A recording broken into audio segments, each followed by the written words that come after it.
Okay, so this is the second most missed problem, but a lot of people attempted and a lot of people got partial credit, but very few people got it all the way through, and congrats to those who did. So there are three distinct steps for this, okay? And not all the steps are created equal. Some are a little bit more work than others, okay? But I just want to make that clear. There's three steps. The first step is that we need it to get an equation to have an x or a y by itself. And so the first question is what variable, x or y in either equation, which one's going to be the easiest to get by itself?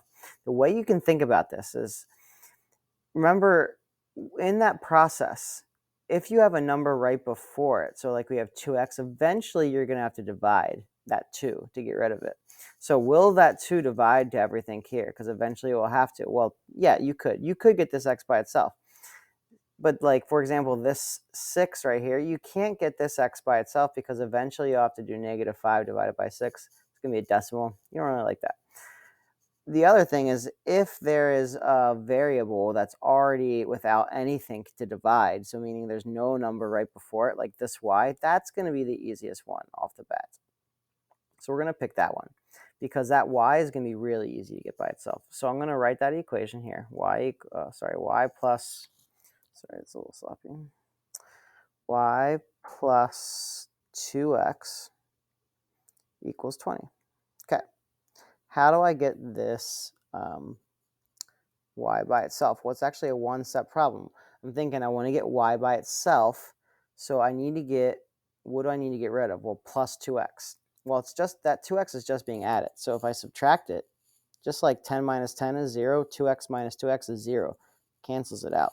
You got to do that to both sides. Now, the thing about this is it's not going to be 18 because they're not like terms. You end up with an equation. So y equals, okay, that's all this left over here, 20 minus 2x. Okay, that was the first step. Second step is you're going to plug this in. So you're going to take this, plug it into the other equation. Got to plug it into the other equation. If you plug it back into this one, it's just going to give you 20 equals 20, which is just telling you that it's the same thing that you just did. So you need to use it in the other equation. So we're going to have 6x minus 5. Then we have the y. It's getting plugged in for y because it's equals y.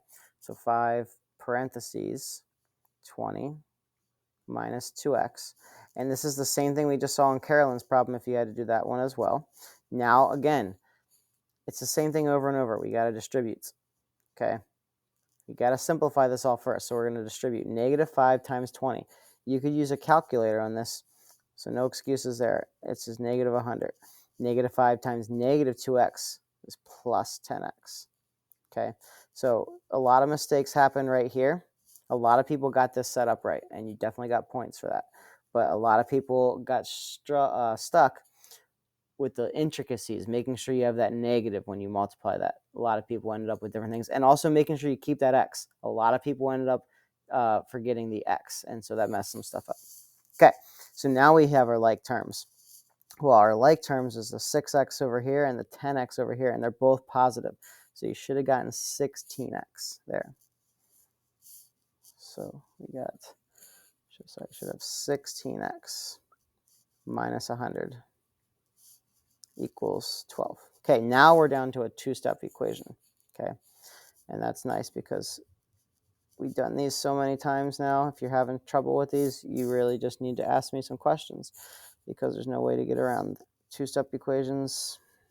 They're everywhere. Almost everything we do comes down to a two-step equation at some point. Okay, now the nice thing is I told you what the answer should be. It should be 7. And if you put this in your calculator, it is 7. So x equals 7. Okay, so you found your second part. If you got that part, you probably got the next part right. You're taking this now for this last step, and we're going to, let me pick a different color, orange. We're going to take this and plug it in to this equation. You could plug it into either equation, but this is the easiest equation because y is already by itself. We're going to plug that in to find out what our y is. Okay, remember that x is going to